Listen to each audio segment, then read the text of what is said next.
광복절입니다. 빛광자를 쓰고 있는데 광복절의 의미를 찾아보면 빛이 회복됐다, 빛이 돌아왔다가 아니라 이 광자가 명예롭게라는 부사로 사용이 되어서 명예롭게 국권이 회복된 날, 광복절 이렇게 설명을 하고 있습니다. 빼앗겼던 국권, 주권, 백성들의 권리들을 되찾은 날, 참 의미 있는 날이고 기쁜 날이고 슬픔이 회복된 날이고 억압이 회복된 날이기 때문에 이날의 모든 사람들의 표정을 보면 얼마나 즐겁고 기쁜지 알 수 없습니다. 사진을 한번 보시기 바랍니다. 모든 백성들의 그러한 모습들이 얼마나 기쁨 속에 있는지 클리어하지 않지만 얼굴들을 자세히 보면은 정말 밝습니다.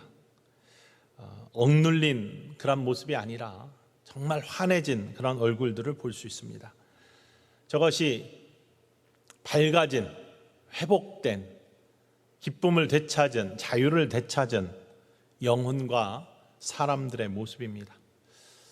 광복절, 우리가 어떻게 광복을 이루었나, 해방을 이루었나, 물론 외형상으로는 정치적인 모습으로는 2차 세계대전이 종식되면서 일본이 패망하면서 일본 제국주의가 연합군에 의해 패망하면서 히로시마의 원폭이 터짐으로 말미암아 더 이상 견디지 못한 일본이 항복함으로 말미암아 그 패전의 그러한 모습 속에 주어진 열매다 이렇게 이야기하는 분들도 계시지만 그건 외형상의 모습이고 그 안의 모습을 살펴보면 이 독립을 위해서, 이 해방을 위해서, 이 광복을 위해서 얼마나 많은 열정들과 노력들이 있었는지를 살펴볼 수 있습니다. 죽음을 불사하고 싸웠던 우리 독립군들의 모습뿐만 아니라 신앙의 독립군들이 얼마나 많았는지 알 수 없습니다. 우리 대한민국이 기독교 국가는 아니지만 선교사들을 통해서 하나님의 말씀이 전해지고 그것을 통해서 기독교의 온전한 성경의 진리와 가치가 이 나라에 뿌리박기 시작한 지 얼마 안 됐지만 그럼에도 불구하고 그 진리의 말씀으로 하나님의 말씀으로 새로워지는 대한민국 땅에 하나님께서는 축복의 길을 여시기 시작했죠. 오늘 말씀 제목은 광복, 회복, 축복입니다. 느낌표가 하나에서 두 개에서 세 개로 이어집니다. 그 이유는 광복이 명예롭게 회복된 광복절의 의미가 아니라 빛이 회복되면 주의 말씀은 내 발의 등이요 내 길의 빛이라는 시편 119편 105절의 말씀같이 하나님의 말씀이 이 땅에 회복되면 생명과 삶이 회복되고 생명과 삶이 회복되면서 하나님의 놀라운 축복이 더 크게 이 땅에 이루어지는 모습이 성경에서 또 역사 속에서 이루어진다는 것을 선포하기 위해서입니다. 이러한 신앙의 선조들의 놀라운 기도와 또 섬김과 희생의 모습들이 하나님께서 이 땅을 새롭게 하시고 회복시키시는 놀라운 통로가 되었다는 사실을 우리가 믿고 고백해야 됩니다. 특별히 믿음의 사람들은 이 세상을 움직이시는 분, 역사를 주관하시고 움직이시는 분이 하나님이시다 라는 온전한 고백 속에 다른 무엇보다도 하나님의 말씀이 이 땅에 이루어지는 그곳이야말로 가장 축복의 땅이고 그러기 위해서 하나님의 말씀의 빛이 회복되고 그것이 우리의 삶 속에서 하나님 말씀이 이루어지는 축복의 회복이 있을 때 하나님께서 주시는 놀라운 정말로 커다란 아름다운 축복이 이 땅에 이루어짐을 고백하고 체험하고 믿고 이루어가는 우리 모두가 될 수 있기를 주님의 이름으로 간절히 축원을 드립니다. 유대를 생각합니다. 유대 땅에는 하나님의 백성들이 살고 있었지만 하나님의 말씀으로부터 멀어지기 시작했을 때 문제가 생기기 시작했습니다. 빛이 사라지기 시작했습니다. 하나님이 그걸 원치 아니하셔서 빛의 자녀들을 다시 세우시기 위해서 선지자들을 보내셨어요. 예언자들을 보내셨어요. 이사야 선지자, 또 에레미야, 많은 사람들을 보내가지고 고난 속에서 선포하게 하셨습니다. 하나님의 말씀이 회복되기를 원하셨습니다. 빛이 회복되기를 원하셨습니다.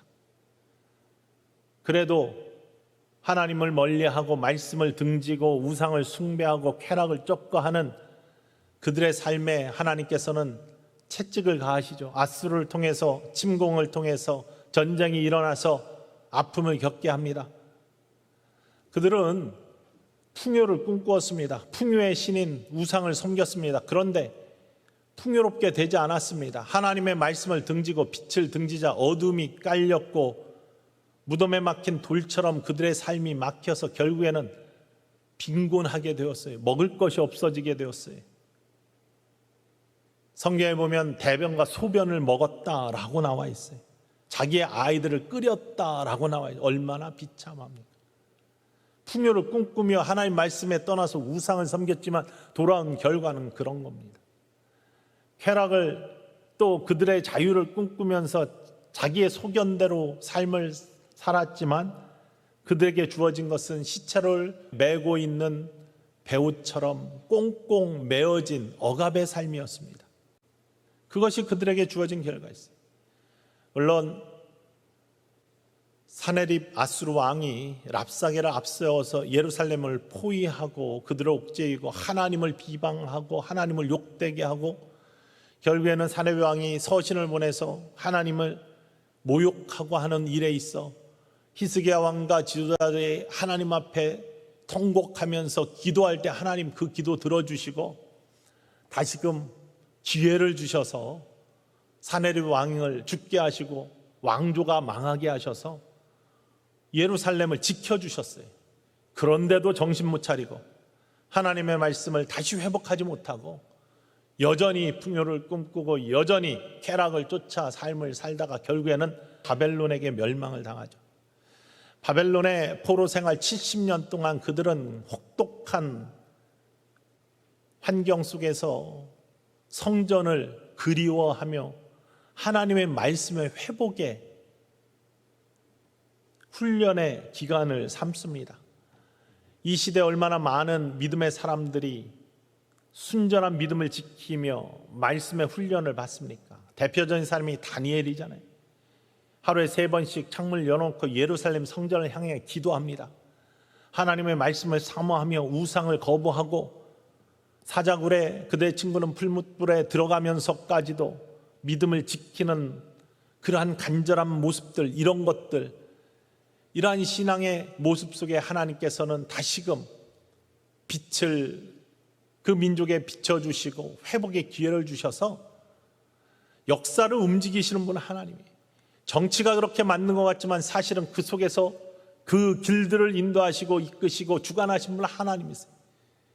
바벨론이 망하고 페르시아가 득세하면서 바사왕, 페르시아의 첫 번째 왕인 고레스 원년에 고레스 왕의 마음을 움직이신 하나님의 칙령으로 말미암아 이스라엘 백성들을 다시금 시온 땅으로 예루살렘으로 돌아가게 만드는 공포를 합니다.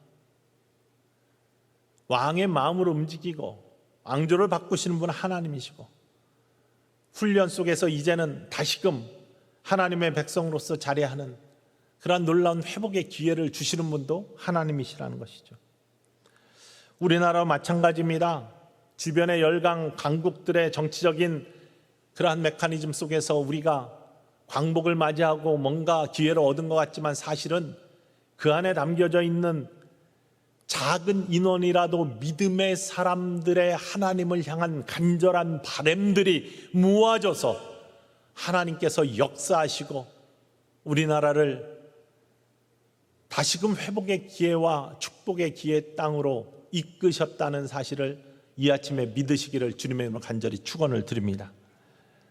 신앙의 선조들이 얼마나 많은 말씀에 뿌리박은 민족운동과 구국운동을 했는지는 역사의 현장들을 돌아보면 알 수 있습니다. 미국에는 가장 본토에 오래된 상황교회, 샌프란시스코의 상황연합감리교회가 있어요. LA 연합감리교회 있습니다. 다 100년이 넘은 교회들입니다. 초기 이민자들이 맨 처음에는 하와이 그리스도 연합감리교회, 가장 오래된 교회죠. 그 교회로 가가지고 거기에서 있다가 우리가 일제 그러한 억압 속에 들어가자 독립운동이 시작됐습니다. 수많은 민족의 지도자들과 신앙의 지도자들이 민족운동과 구국운동을 그러한 교회들을 통해서 이루어가기 시작했어요. 도산 안창호 선생님을 중심으로 한 상황교회, 지금도 가면은 수많은 독립운동가의 후손들이 그 교회의 교인들로 구성되어 있습니다. LA 연합감리교회도 마찬가지. 수많은 역사의 기록들을 보면 얼마나 그들이 나라의 독립을 위해서 하나님의 은혜와 또 하나님의 말씀으로 이 나라가 새롭게 되기를 원하는 간절한 마음들이 있었는지를 바라볼 수 있습니다. 해외에서만 뿐만 아니에요. 우리나라의 수많은 교회들 속에서 이런 운동들이 일어났습니다. 가장 대표적인 교회가 상동교회입니다. 남대문 예전에 세로나 백화점에 위치해 있는 상동교회. 이 상동교회는 신민회를 조직했던 중심지였고 또 수많은 독립의 투사들과 애국의 신앙인들을 길러낸 복된 교회입니다. 헤이그 밀사로 고종의 밀사로 파견됐던 이준 열사가 이 교회 청년부 회장 출신이고 민족 33인 독립선언서에 사인했던 33인 중에 16명이 기독교에 있는데 그중에 4사람이 상동교회 출신 목사님들이십니다. 그 중심에는 전덕기 목사님이라는 분이 계세요. 고문에 순교하셨지만 이 목사님을 통해 가지고 이러한 민족운동과 구국운동이 일어났는데 그냥 사회운동으로 독립운동으로 정치운동으로 이루어진 게 아니에요. 하나님의 말씀에 뿌리박고 있습니다. 복음, 우리 구주 예수 그리스도가 사망에서 생명으로 빛 대신 예수 그리스도가 이 땅에 오셔서 우리들을 회복시키는 십자가의 은혜, 이게 어둠에 담겨있는 돌에 막혀있는 안에서 부패하는 시체 같은 우리의 민족을 하나님의 말씀 속에서 회복시켜 주시는 하나님의 은혜를 간구했던 뿌리가 되었고 그 말씀의 학교가 세워지고 하나님 말씀을 가르치면서 회복에 대한 소망에 대한 꿈들을 꾸는 사람들이 독립의 운동에 함께 참여하게 되는 놀라운 일들이 생겼다는 사실이죠. 그런 모습에 하나님께서, 그러한 기도에 하나님께서, 그러한 희생에 하나님께서 우리의 민족에 새로운 기회를 주신 줄 믿습니다. 우리 교회도 우리 교회의 놀라운 은혜의 모습, 다른 것이 아니라 하나님 말씀이 기초가 되고 뿌리가 되어서 복음의 뿌리가 되어 우리 교회를 통해서 수많은 우리의 민족을, 우리의 나라를 흥왕케 하고 살리고 멋지게 만드는 축복의 인재들이 많이 나오기를 주님의 이름으로 간절히 축원을 드립니다. 하나님의 말씀이 살아있으면, 복음이 살아있으면 하나님이 그러한 놀라운 자리를 축복하시고 놀라운 은총의 통로로 사용하실 줄 믿습니다. 바로 그러한 곳이 우리 천성교회가 되기를 원하고 천성의 후예들이, 독립의 놀라운 인재들이 상동교회를 또 수많은 교회들을 통해서 나온 것처럼 우리 천성교회를 통해서 우리나라, 우리 민족들을 세계의 뛰어난 민족으로, 하나님이 기뻐하시는 민족으로, 복음이 흥황하고 하나님의 말씀이 살아있는 축복의 땅으로 만드는 놀라운 은혜의 통로가 될 수 있기를 다시 한번 주님의 이름으로 축원을 드립니다. 그러기에 우리가 먼저 된 자들로서 기도하고 헌신하고 후배들을 이끌 수 있는 믿음의 본이 되어야 될 줄로 믿습니다. 지금 우리는 우리 땅을 바라볼 때 그런데 유대 땅처럼 하나님의 말씀, 은혜의 빛으로부터 멀어져 가고 있지는 않은지 우리의 마음이 들어요. 하나님이 기회를 주셨는데, 축복을 주셨는데 그걸 등지고 하나님의 말씀으로부터 멀어지는, 하나님의 말씀으로부터 멀어진다는 것은 빛으로부터 멀어진다는 얘기예요. 빛이 사라진다는 얘기예요. 어두워진다는 얘기예요. 물론 꽁꽁 매어있는 모습이 코로나19의 바이러스 때문에 우리가 삶이 제한되고 나라가 통제하고 뭐 이러한 모습들도 매어있는 모습이지만 진리가 사라지고 진리의 빛이 사라짐으로 말미암아 땅이 어두워지고 돌이 막힌 것처럼 답답한 사회의 모습들이 하나님께서 비통해 하시고 한탄해 하실 모습은 아닌지, 기회를 줬지만 기회를 잡지 못하는 이스라엘 백성들처럼 우리의 민족에게 그런 모습이 닥치지는 않을지. 오늘 본문 말씀 보면은 그렇게 답답한 비에 빠져있던 죽었던 나사로가 살아나는 모습으로 되어 있습니다.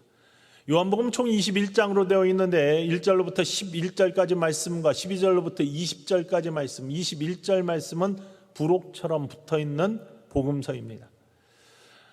요한복음의 맨 마지막 20절 말씀, 예수님의 부활에 대해서 나와 있어요. 사망의 권세를 이기시고 어둠을 이기시고 빛이 되신 우리 구주 예수 그리스도. 돌문이 옮겨지고 메었던 것이 풀어져서 세상의 소망이 되신 예수 그리스도. 그 예고편처럼 11장에 요한복음 전반의 전반기에 맨 마지막이 나사로가 살아나는, 죽은 나사로가 살아나는 이야기로 되어 있습니다. 마르다와 마리아, 우리가 잘 알고 있는 자매이죠. 이 자매에게 오라비가 하나 있었습니다. 예루살렘에 가까운 베다니에 살고 있었는데 약 5리쯤 떨어져 있다. 성경에 그렇게 나와요. 2km입니다. 가까운 곳이에요.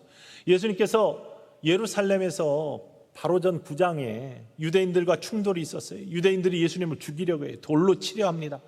급히 그곳을 떠나서 멀리 요단강까지 가요. 세례 요한이 세례 주던 곳까지 가서 요단강 건너편에 계시는데 소식을 받아듭니다. 마리아와 마르다에게서부터 온 소식이에요. 우리 나사로가 병들어 죽게 되었다. 이런 소식입니다. 이 가정을 굉장히 사랑하셨던 예수님께서 안 가볼 수가 없어요. 회복을 원하시는 예수님께서 이곳에 돌아가고자 하자 제자들이 말립니다. 아니, 조금 전에 돌로 맞아 죽을 뻔했는데 그곳에 다시 돌아갑니까? 유대 땅에 다시 갑니까? 예수님이 가야 돼 라고 말씀하시자 도마가 거듭니다. 우리가 죽으러 우리 주님과 함께 가자 라고 하면서 도마가 확 나섭니다. 할 수 없이 제자들은 따라가는데 예수님이 마르다와 마리아에게 옵니다. 오라비 나사로는 이미 죽었습니다. 나흘이나 지났다고 성경에 이야기하고 있어요. 먼저 마르다를 만나가지고 여러 이야기를 합니다. 그리고 직접 무덤으로 가셔요. 늦게 소식을 들은 마리아가 나와가지고 무덤 앞에 이르러서 슬피 웁니다. 슬피 마리아가 우니까 유대인들도 주변에 있던 동네 사람들도 함께 울어요. 예수님께서 이 슬픔을 보시고 비통해 하셨다. 이렇게 성경이 이야기합니다. 우리 함께 읽어볼까요? 33절 함께 읽습니다. 예수께서 그가 우는 것과 또 함께 온 유대인들이 우는 것을 보시고 심령에 비통히 여기시고 불쌍히 여기사. 우리 예수님께서는요, 우리가 슬퍼하고 있을 때, 우리가 안타까워하고 있을 때, 우리가 어려워하고 있을 때 함께 아파해 주시는 분입니다. 우리가 지금 힘들잖아요. 우리가 모두 지쳐 있잖아요. 그런데 여러분, 우리 홀로가 아니에요. 우리 구주 예수 그리스도께서 그 모습을 보시며 함께 아파하시고 함께 비통해 해주시는 우리 구주 예수 그리스도이심을, 그분이 우리의 주인이심을 믿으시기를 주님의 이름으로 간절히 축원을 드립니다. 또 한 번 비통해 하셨다라는 말씀이 나오는데 38절 말씀입니다. 읽어볼까요? 이에 예수께서 다시 속으로 비통히 여기시며 무덤에 가시니 무덤이 구리라 돌로 막았거늘. 왜 비통해 하셨냐면 거기에 있던 사람들이 이렇게 이야기했어요. 야, 나사로가 아프다 죽었는데, 갑자기 아프다 죽었는데 저 소경의 눈을 뜨게 하신 저 예수님이 여기 함께 있었더라면 죽지 않았을 수도 있었는데, 이 이야기를 듣고 비통해 하신 거예요. 우리 주변에 아직도 예수 그리스도를 모르는 사람, 가까이 하지 못한 사람들이 있어요. 이런 사람들이 예수님 모르는 상태로 하나님의 부르심을 받거나 구원의 사람이 안 됐을 때 얼마나 비통하겠습니까? 여러분, 그래서 우리는 아직도 예수를 모르는, 구원을 모르는, 진리를 모르는 사람들에게 열심히 전도해야 될 책임이 있습니다. 그래서 그것이 하나님이 우리에게 주신 가장 큰 명령입니다.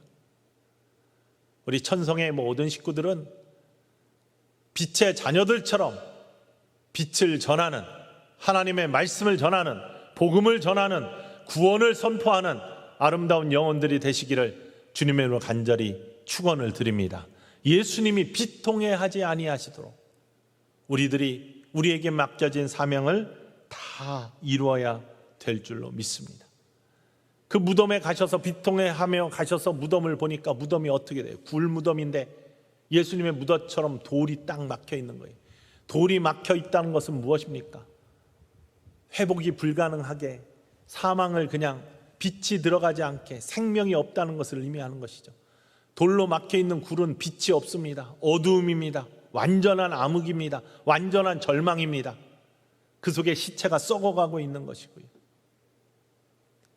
예수님께서 첫 번째 하신 말씀은 돌을 옮겨 놓아라. 회복에 가장 필요한 것은 회복을 방해하는 것을 열어놓는 거예요. 옮겨 놓는 겁니다. 이 회복에 방해하는 것들이 무엇이냐? 여러 가지가 있잖아요. 그 중에 오늘 말씀에서는요, 의심이다 라고 말씀하고 계세요. 왜냐하면 마르다가 예수님이 돌을 옮겨 놓으라 했더니, 주님, 우리 오라버니가 죽은 지 나흘이나 지났어요. 안에서는 시체 썩는 냄새가 납니다. 뭘 하려고 그러세요? 라고 이렇게 말해요. 우리가 주님의 놀라운 일들을 할 때 그런 분들이 계세요. 이거는 안 먹히는 일이에요. 세상에서도 안 되는 일이에요. 하나님이 하시겠다는데, 하나님께서 이끄시겠다는데 자기의 판단으로, 자기의 소견으로 의심하고 뒤로 잡아당기면서 그 일을 못하게 하는 것, 이게 돌을 옮겨 놓는 것을 방해하는, 회복을 방해하는, 하나님의 영광을 방해하는 가장 큰 장애물이라는 사실입니다. 오늘 말씀에도 그렇게 나와요. 39절 말씀 함께 읽어볼까요? 예수께서 이르시되 돌을 옮겨 놓으라 하시니 그 죽은 자의 누이 마르다가 이르되 주여 죽은 지가 나흘이 되었음에 벌써 냄새가 나나이다. 죽은 지 나흘이나 됐고 냄새 나는데 예수님 돌을 옮겨서 뭘 하려고 그러십니까? 의심하면서 예수님의 말씀에 토를 다. 이때 예수님께서 뭐라고 말씀하시냐? 40절 말씀이에요. 우리 크게 읽어봅시다. 예수께서 이르시되 내 말이 내가 믿으면 하나님의 영광을 보리라 하지 아니하였느냐. 내 말이 하시니. 내가 믿으면 하나님의 영광을 보지 아니하겠느냐. 주님의 복된 자녀들, 이 말씀이 여러분의 심령에 오늘 불의 화살같이 꽂히기를 주님의 이름으로 축원을 드립니다. 내가 믿으면 하나님의 영광을 보지 않겠느냐. 절대 의심하지 마십시오. 하나님의 말씀은 의심하는 게 아닙니다. 하나님의 말씀은, 살아있는 하나님의 말씀은 있는 그대로 이루어질 줄 믿습니다. 있는 그대로 이루어지는 하나님의 말씀, 믿으면 하나님의 영광을 보지 않겠느냐. 예수님의 선포이십니다. 돌을 옮겨놓고 예수님이 다시 말씀하세요. 하나님이 이렇게 하는 것은 나 위해서가 아니라 하나님께서 이 땅에 나를 보내신 것을 이 사람들이 믿게 하기 위해서입니다 하면서 나사로야 나와라. 죽은 자를 부르고 계세요. 생명이 없는 자를 일어나라 하십니다. 가망이 없는 것을 일으켜 세우셔서 새로운 소망을 보여주시고 영광을, 하나님의 영광을 보여주셔요. 이게 우리 구주 예수 그리스도께서 우리에게 보여주시는 하나님의 영광입니다. 소망이 없었던 것 같은 암울했던 이 땅에 하나님께서 열강의 강국들을 움직이셔서 우리에게 새로운 소망의 기회를 주셨습니다. 광목의 은혜를 주셨습니다. 다시금 하나님의 말씀 위에 나라의 토대를 세울 수 있도록 하셔서 그러한 놀라운 일들을 해주시고, 이 땅에 얼마나 수많은 교회들이 그 후에 섰습니까? 하나님 말씀 위에 기도의 능력 가운데 얼마나 우리나라가 크게 부흥하고 성장하는 놀라운 은혜를 입었습니까? 그러한 하나님의 은혜를 외면하고 이제는 교회를 비난하고 교회 속에 있는 모든 것들이 뭐가 잘못됐다고 하는 그러한 안타까운 소리들을 세상 속에서, 제도 속에서 드러내면서 하나님을 비난할 때 하나님이 얼마나 비통해 하실까? 하나님의 말씀에 오류가 있습니까? 하나님의 말씀에 잘못된 것이 있습니까? 하나님의 말씀에 생명을 해치는 것이 있습니까? 하나님의 말씀에 세상을 안타깝게 만드는 것이 있습니까? 얼마나 귀하고 존귀한 하나님의 말씀이고 이대로 행하기를 원하실 때 나타나는 아름다운 이 세상 속의 모습인데, 그 말씀을 외면하고 다시 하나님의 말씀으로부터 멀어지려고 하는 모습들, 이게 지금 나타나고 있는 모습입니다. 예수님은 다시 한번 우리들을 들어서, 죽어있는 우리들을 들어서 나사로야 나오라, 살아나라, 시커맸던 동굴 안에 빛이 들어가 돌을 옮겨서 생명이 살아나는 그러한 놀라운 기회를 주시고, 하나님의 말씀이 살아나게 하셔서 죽어있던 자가 일어나 걸어 나오게 해서 메어있던 것을 풀어서 걸어 다니게 하세요. 이런 일들을 원하시는 것이 하나님의 뜻이고, 그것은 믿음 가운데 이루어지는 축복의 모습입니다. 그런데 지금 우리들의 사회 모습을 보면 자꾸 하나님의 말씀으로부터 멀어지려고 하는 그런 모습들이, 현상들이 보여요. 특별히 오늘 광복절 예배를 통해서 많은 교회들이 이 말씀 함께 나누자라고 그렇게 합니다. 물론 세상을 변화시키는 많은 통로들이 있어요. 문화도 그렇고 사회, 정치, 이런 것들이 빠르게 세상을 변화시킵니다. 그런데요, 그런 변화들이 그냥 이루어지냐? 아니에요. 우리 마음대로 변화시키는 것 같지만 결국에는 하나님께서 바로잡으시고 온전케 하시고, 또한 하나님의 손이 아니면 제대로 설 수 없는 것들을 역사 속에서 우리는 늘 경험합니다. 그 중에 하나가 지금 정치적으로 각각 의원들이 내놓는 법 중에 하나가 하나님의 창조 질서를 깨트리고 또 교회를 그냥 핍박하는 그러한 안타까운 법안들이 올라가고 있는데, 그 중에 하나가 차별금지법이라는 겁니다. 포괄적 차별금지법이라고 그렇게 부르기도 하는데, 그 이유는 그렇습니다. 물론 차별은 금지되어야 됩니다. 세상에 있는 모든 사람들은 평등하죠. 미국에서도 흑백의 불평등함이 평등으로 이제 바뀌어가는 건, 마틴 루터 킹 목사님을 중심으로 한 차별을 바꿔가는 그러한 노력들이 있었습니다. 얼마 되지 않았어요. 그러면서 모든 사람들이 다 평등하고 같은 인권을 갖는 거 중요합니다. 성별, 나이, 학력, 건강 상태, 또 가정 환경, 그래서 이런 거 상관없이 모두가 존중함을 받아야 되고, 신체적인 조건 이런 것들 상관없이 평등함, 모두가 불평등에 처해서는 안 된다. 맞는 얘기죠. 근데 거기에 은근히 슬쩍 끼워 넣은 게 뭐냐면은 성 정체성과 성적 지향성입니다. 두 가지의 항목이 같이 들어가 있습니다. 성 정체성, 우리 하나님의 말씀에 뭐라고 되어 있습니까? 하나님이 남자를 창조하시고 그 갈배뼈를 취하서 여자를 돕는 배필로 창조하시고 서로를 돕게 하셔서 아름다운 가정을 이루게 하셨어요. 그게 창조의 질서입니다. 우리나라 헌법 36조 1항에도 그거 그대로 반영되어 있어요. 모든 사람은 남성과 여성으로 구별되며 양성은 평등하다라고 되어 있습니다. 잘 반영이 되어 있어요. 근데 이것들이, 이 차별금지법이 통과되고 이것에 의해서 많은 법들이 바뀌어나가기 시작하면 다 바뀌어야 됩니다. 왜냐하면 성 정체성은 남성, 여성, 여기에 나도 모르는 성, 중성, 또 혹은 그 기타의 성들, 이런 기타의 성들이 함께 들어가고요. 세상엔 남성, 여성만 아니라 다른 것들이 있고 그것들을 결정할 수 있는 권한이 자기한테 있습니다. 미국은 이미 트랜스젠더들이 굉장히 많죠. 우리나라 가끔 나오지만요, 수술 공장처럼 찍어내고 있어요. 뿐만 아니라 성지향성, 성적 지향성은 사람이 이성을 좋아하게, 남자와 여자가 합하여 가정을 이루게 되어 있는데, 동성 간의 동성애, 또 바이, 양성, 남자도 좋아하고 여자도 좋아하고, 이러한 것들이, 그리고 그렇게만 끝난 게 아니라 등이라고 되어 있어요. 제가 35쪽인가 6쪽으로 되어 있는 그 법안을 다 읽어봤어요. 알아야지 뭐가 잘못됐는지를 할 수 있기 때문에 상세히 읽어봤더니 등이라고 되어 있어요. 그렇게 될 때 자칫 잘못하면 내가 어떠한 성적 지향성을 갖고 있다라고 하더라도 그것들이 권리가 될 가능성도 있고, 이렇게 될 때 교회에 어떤 문제가 있느냐, 이 차별금지법의 아주 독소적인 핵심은 뭐냐면요, 이 차별은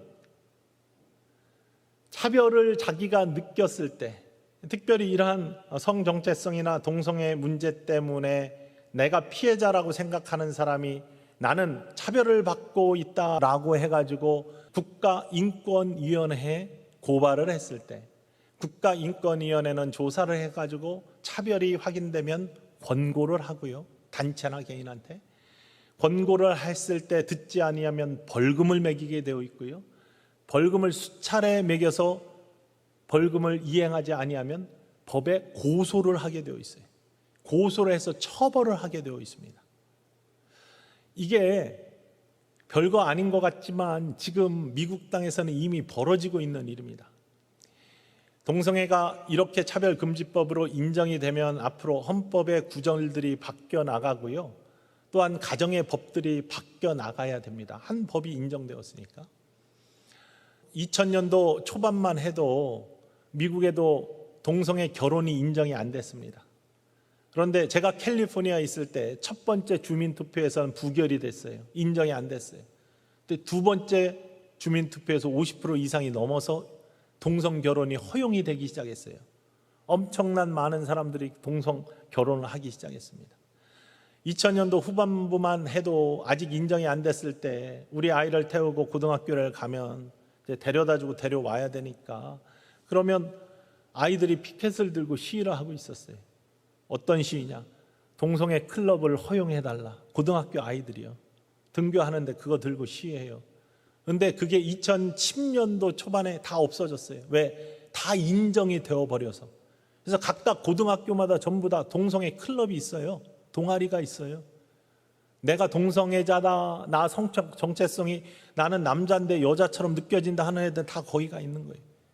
아직 성년이 되기 전부터 그렇게 그냥 잠시 느끼는 감정 가지고 자기의 정체성을 정해버리는 거예요. 또 교육도 마찬가지입니다. 이것이 통과되면 동성애는 자연스러운 것이다 라고 학교에서 교육하는데 문제가 없어져요. 그렇게 교육해요.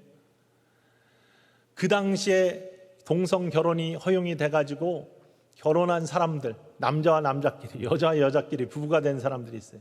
이 사람들이 자녀를 못 낳잖아요. 입양을 해요. 입양해서 가정을 이뤄요. 그래서 이 아이들이 자라났어요. 2010년도 후반대 우리 교인들이, 같이 신앙생활하는 교인들이 학교 갔다 와서 하게 됩니다. 아이가 엄마하고 달려가는데 남자래. 남자가 와가지고 부부예요. 엄마하고 달려가는데 엄마가 남자예요. 아빠하고 달려가는데 아빠가 여자예요. 이런 가정들이 많이 생겨요. 이런 부자연스러운 모습들이 나타나는 충분한 이유가 마련되는 거예요. 교회에서는 어떤 일이 있느냐? 동성 결혼이 인정되잖아요. 그게 차별 인정을 안 하는 그러한 교단들, 지금 뭐 그것 때문에 미국이 굉장히 힘들어하는 건데, 왜냐하면 실정법이 그것들을 인정을 하니까. 동성 결혼, 동성애자의 안수 문제, 동성 결혼 주례 문제, 동성 결혼 장소 사용 문제, 동성 기관에다가 헌금을 지원할 수 있느냐 없느냐, 이런 문제, 이런 것들이 이슈가 되는 겁니다. 어떤 케이크 가게에서 케이크를 맞추러 왔는데 동성애 결혼이에요. 그래서 나는 동성애자를 인정하지 않기 때문에 케이크를 안 만들어줍니다. 고소당했어요, 미국에서.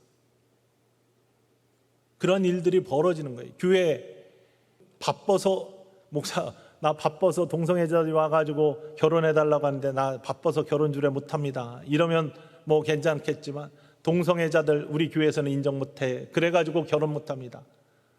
이렇게 하면 고소당하는 거예요. 왜? 법의 처벌이 함께 들어가 있기 때문에. 그래서 악한 조항이 함께 숨어져 있다는 겁니다. 진리는 선포돼야 돼요. 종교의 자유예요. 그런데 종교가 역차별 당하는 거예요. 종교의 자유는요, 그래서 이단도 그냥 버젓이 활동하잖아요. 내가 재림 예수다 하도 처벌하지 못하잖아요. 그런데 하물며 성경의 진리의 말씀을, 성령의 남자와 여자로 하나님 창조하시고 가정을 이루시는 것이 남자와 여자의 결합이라고 하는데, 그것들을 이야기할 때 그거 아니라고 하면은, 동성애가 죄라고 하면은 차별당한다고 고소를 당하는 나라가 되어버리는 거예요. 사회가 되어버리는 거예요. 그런 어두움들이, 돌로 막힌 냄새가 나는 부자연스러운 이러한 모습들이 진행되고 있는 것들을 위해서 정말로 진리의 말씀을 선포하고 또한 기도할 수 있는 그런 모습이 있어야 됩니다. 어둠으로 돌아가서는 안 되는 거예요. 특별히 이러한 모습이 나타날 때 하나님께서는 로마서 1장에 분명하게 성경을 통해서 동성애는 죄다라고 말씀을 하세요. 동성애에 대해서 21절부터 쭉 로마서 1장에 말씀하실 때 하나님을 알되 하나님을 영화롭게 하지도 아니하고 하나님께 감사하지도 않는 것이 첫 번째 죄, 두 번째는 우상을 섬기는 것 죄, 세 번째가 순리를 영리로 사용하는 것 죄다. 그래서 남자와 남자끼리 부끄러운 일을 행하고 여자와 여자끼리 부끄러움을 행하는 거, 이거 죄다. 이렇게 성경에 나와 있어요. 성경에 나오는 진리의 말씀을 선포하는 거예요. 롯이 소돔성에 있을 때 천사가 왔는데 사람들이 달려와서 남자들 천사들한테 야, 새로운 남자가 왔으니까 내놔라, 우리가 상관하겠다 하면서 내 딸 가져가 해도 나 여자는 싫어. 남자들이 달려와서 남자 내놓으라고 소리치다가 유황불에 멸망당하는 그러한 모습들을 알면서도 그 몸에 상당한 보응을 입는다라는 그러한 구절을 읽으면서도 아무 생각이 없는 그런 모습에 하나님은 비통해 하실 겁니다. 어떤 이들은 그렇게 얘기해요. 나는 나면서부터 성향이 그런데, 그렇게 생겨먹었는데, 또 과학적으로 따져가지고 남자의 모습을 가졌는데 여자의 염색체 XXX 염색체로 내 몸이 되어 있다, 이렇게 과학적으로 증명된 사람들이 있어요. 이유는 모르지만 장애를 갖고 태어나는 사람들이 있어요. 하나님의 이유는 여러 가지겠죠. 장애를 갖고 태어난 선천적 장애우들 어떻게 합니까? 돌봄의 대상이에요. 그런데 그렇게 되었기 때문에 이걸 완전히 그렇게 태어났으니까 나는 할 수 없이 그렇게 된다라고 주장할 수 있는, 하나님께서 죄라고 했는데, 그래서 동성애를 찬성하고 지지하고 반대한다 이런 표현들이 저는 적합하지 않다라고 믿어요. 왜냐하면 간통과 간음, 여러분 실정법으로 이제는 우리나라에서 처벌받지 않습니다. 그러나 그게 죄가 아닙니까? 처벌받지 않는다고? 성경의 말씀에 간통과 음행을 행하는 것 다 죄라고 되어 있어요. 그러면 하나님께서 판단하시고 심판하시고 죄예요. 그럼 우리는 강단에서는, 교회에서는 그렇게 행하는 것, 음행을 행하는 것, 간통과 간음 이런 것들 다 죄다라고 선포하는 거예요. 이 죄를 찬성하고 지지하고 반대하고, 이게 맞는 표현입니까? 동성애도 마찬가지인 겁니다. 그냥 죄예요. 후천적으로 사고로 학습으로 그렇게 된 것은 회복돼야 될 일입니다.